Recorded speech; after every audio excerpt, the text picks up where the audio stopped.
saya ingin mengimbaskan materi yang ada di guru penggerak tentang mengatasi murid yang melanggar keyakinan kelas dengan metode segitiga restitusi, bukan hukuman. Jadi kita jika ada anak yang melanggar peraturan kelas maupun peraturan sekolah, yang sekarang itu namanya bukan peraturan tapi diganti keyakinan.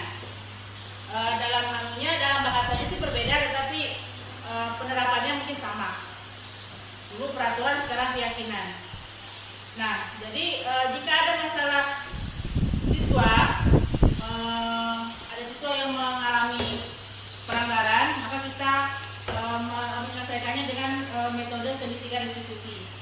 Jadi sebelum kita ke segitiga restitusi, kita harus mengetahui dulu apa sih itu disiplin. Nah, ini disiplin positif. Disiplin positif adalah cara kita mengontrol diri dan bagaimana menguasai diri untuk memilih tindakan yang mengacu pada nilai-nilai yang kita hargai. Untuk tercapainya disiplin positif tadi, maka kita harus mengetahui 3 motivasi perilaku manusia. Jadi manusia itu mempunyai 3 motivasi. Yang pertama yaitu menghindari ketidaknyamanan atau hukuman. Yang kedua, untuk mendapatkan imbalan atau penghargaan dari orang lain. Jadi orang itu lebih ingin melakukan sesuatu jika ada imbalan. Kemudian yang ketiga yaitu untuk menjadi orang yang mereka inginkan dan menghargai diri sendiri dengan nilai-nilai yang mereka percaya. Nah, terdapat 5 posisi kontrol guru. Jadi guru ini ada posisi sebagai pengontrol. Yang pertama yaitu penghukum, yang kedua membuat orang merasa bersalah. Pada posisi ini biasanya guru akan bersuara lebih lembut. Yang ketiga teman, yang keempat motivator atau pemantau, yang kelima manajer. Nah, dari kelima posisi kontrol guru dalam menghadapi murid, kira-kira Bapak Ibu memilih yang mana? Dari kelima ini, kira-kira Bapak Ibu memilih yang mana? Dalam menghadapi anak-anak, apa memilih sebagai penghukum, atau membuat orang merasa bersalah, atau sebagai teman, atau sebagai pemantau, atau juga sebagai manajer? Teman. Yang lain, Bapak memilih sebagai apa? Sebagai teman. Baik. Penjelasannya seperti ini. Bapak Ibu sudah memilih sebagai teman.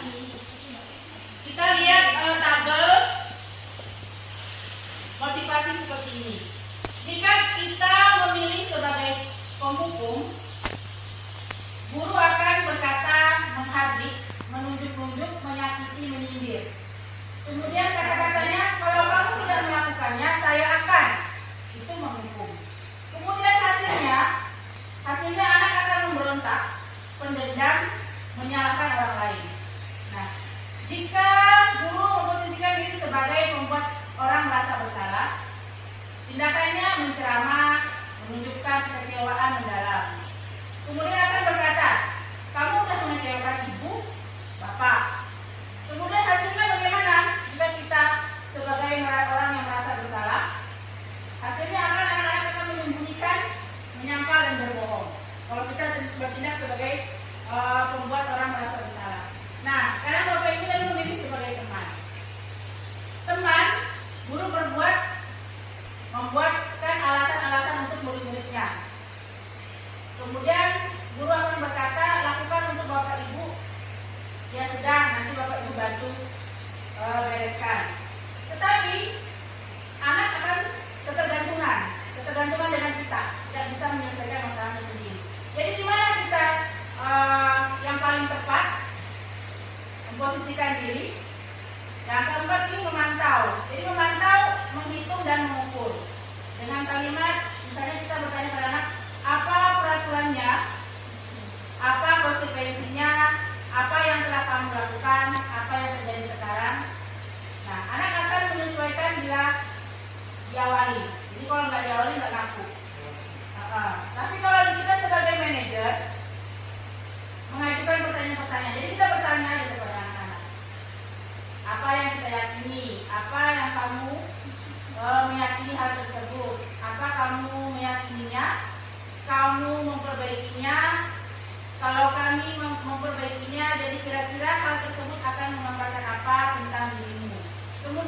hasilnya anak-anak akan menguatkan watak dan karakter. Nah, jadi dari kelima tadi ini yang sudah saya jelaskan, tadi teman-teman kan memilih, Bapak Ibu memilih teman-teman, tapi anak kan menjadi ketergantungan, tidak bisa menyelesaikan masalahnya sendiri. Jadi sebaiknya Bapak Ibu sebagai apa? Yang baik, manajer. Jadi kita sebagai manajer, jangan sebagai teman. Nanti dia akan mengandalkan kita terus menyelesaikan masalahnya, dia tidak bisa menyelesaikan masalahnya sendiri. Dikit ngadu, dikit ngadu betul Pak Sat. Jadi sedikit dia mengadu.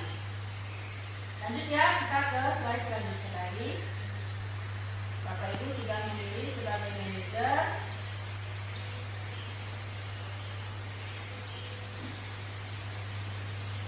Nah, kita harus mengetahui juga 5 kebutuhan dasar manusia, termasuk kebutuhan anak maupun kita ya. Jadi ada 5 kebutuhan dasar manusia, yaitu kebutuhan bertahan hidup, sandang, pangan, papan. Ya. Yang kedua, apa yang dia lakukan? Jadi dia yang memilih, bukan kita yang memilih. Kita hanya bertanya aja tadi, apa yang harus dia lakukan. Kemudian 5, kesenangan, kebutuhan untuk merasa senang. Jadi dia merasa senang melakukan hal yang dia sukai, bukan kita yang maksa, tapi dia yang melakukan, akhirnya dia senang. Dan selanjutnya, nah ini keyakinan kelas. Keyakinan kelas adalah berasal dari kata keyakinan, yaitu nilai-nilai kebajikan atau prinsip-prinsip universal yang disepakati bersama secara universal lepas dari latar belakang suku, negara, bahasa maupun agama. Jadi keyakinan itu dibuat berdasarkan kata universal. Universal itu artinya abstrak, jadi contohnya begini. Tidak boleh mencoret-coret. Nah itu tidak boleh lagi dilakukan. Jadi kalau mencoret-coret itu masuk dalam apa ini? Kebersihan ya. Jadi kalimatnya saya meyakini dengan saling menjaga kebersihan. Gitu ya. Saya saling menjaga kebersihan, saling menjaga ketertiban. Jadi tidak ada kata-kata yang tidak boleh mencoret-coret, tidak boleh mengganggu teman. Nah itu jangan lagi dipakai itu. Tapi pakai kata meyakini atau saling. Saling boleh atau meyakini boleh. Nah ini pembentukan keyakinan kelas. Keyakinan kelas itu tadi seperti saya katakan berbentuk abstrak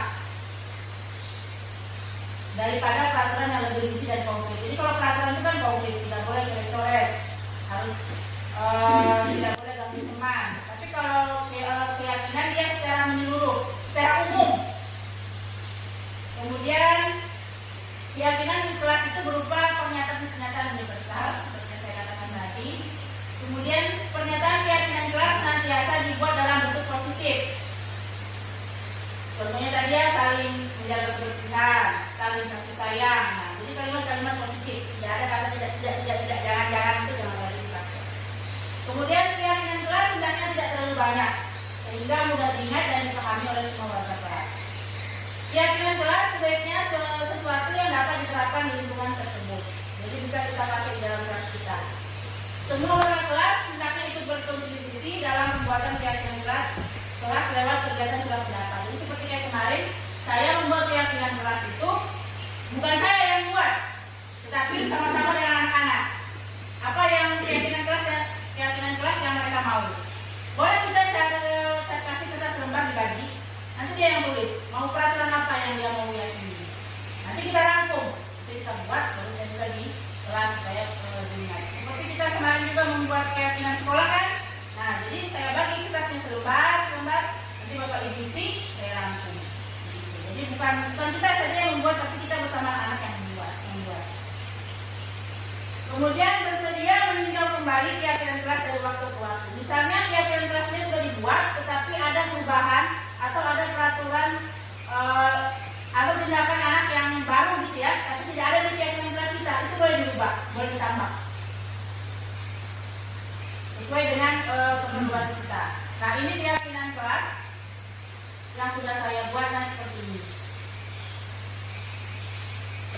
Nah tidak ada yang tidak membuang sampah pada tempatnya, nah tidak. Jadi saya pakai saling menjaga kebersihan, saling menjaga keamanan. Berarti keamanan termasuk tidak boleh mengganggu teman tadi ya. Nah, tapi sudah nyatu di dalam sini, Saling kasih sayang antar teman. Nah, ini kalimat-kalimat universal. saling menjaga barang kelas, saling menjaga kerapian. Termasuk tadi misalnya hari Senin pakai seragam olahraga, hari Selasa pakai seragam merah putih misalnya. Nah, sudah masuk di kerapian ini. Saling menjaga barang milik sendiri, saling menjaga protokol kesehatan, saling toleransi antar teman dan sebagainya. Jadi ini tergantung kelas masing-masing mau dibuat seperti apa sesuai dengan kebutuhannya. Ini hanya sebagai contoh yang ada di kelas saya.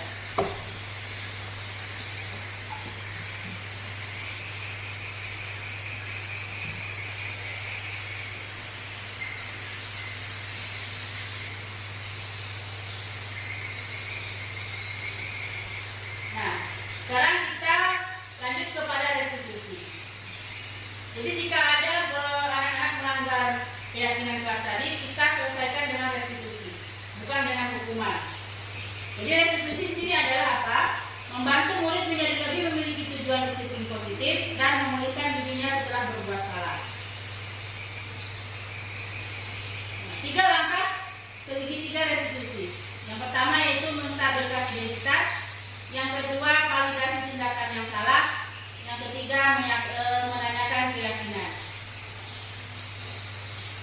Seperti tabel yang ada restitusinya seperti ini.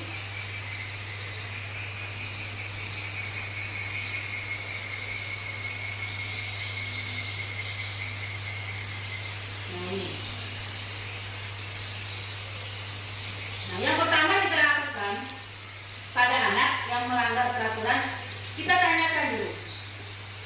Tanyakan kenapa dia melakukan itu. Tentunya dia kan punya alasan. Nah, tanyakan alasannya apa. Setelah kita tanyakan alasannya, kemudian kita tanyakan apa cara yang efektif untuk menyelesaikan masalahnya. Setelah kita lakukan itu, kemudian kita tanya keyakinan kelas kita apa. Nah, setelah kita tanyakan keyakinan kelasnya, kemudian tanyakan dia ingin seperti apa. Apakah dia lupa, apakah dia masih ingat keyakinan kelasnya. Jadi diingatkan kembali. Kemudian kita kembalikan ke identitasnya dia. Jadi anak-anak yang memiliki melanggar peraturan itu tidak boleh kita pisahkan dengan anak-anak yang lain. Misalnya anak-anak yang lain belajar yang melanggar peraturan lari keliling lapangan atau disendirikan begitu ya, dibeda-bedakan dengan temannya tidak boleh. Jadi harus tetap di satu kelompok, tetap dia berada di situ, tetapi kita cari penyelesaian yang dia masih bisa gabung dengan teman-temannya. Dia tidak merasa dia minder, tidak merasa minder dia karena melakukan kesalahan. Nah, ini langkah yang ketiga, ini menstabilkan identitas. Assalamualaikum. Salam. Kalimat yang menstabilkan identitas itu kita bisa mengatakan setiap orang pasti pernah melakukan kesalahan. Kamu bukan orang satu-satunya yang pernah melakukan salah. Jadi kita ingatkan dia seolah-olah dia bukan dia sendirian yang melakukan kesalahan, tapi pernah juga orang lain yang melakukan kesalahan. Nah, sebagai contoh dari restitusi tadi, saya akan tampilkan video contoh penerapan restitusi di kelas terhadap siswa yang melanggar peraturan.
Kesempatan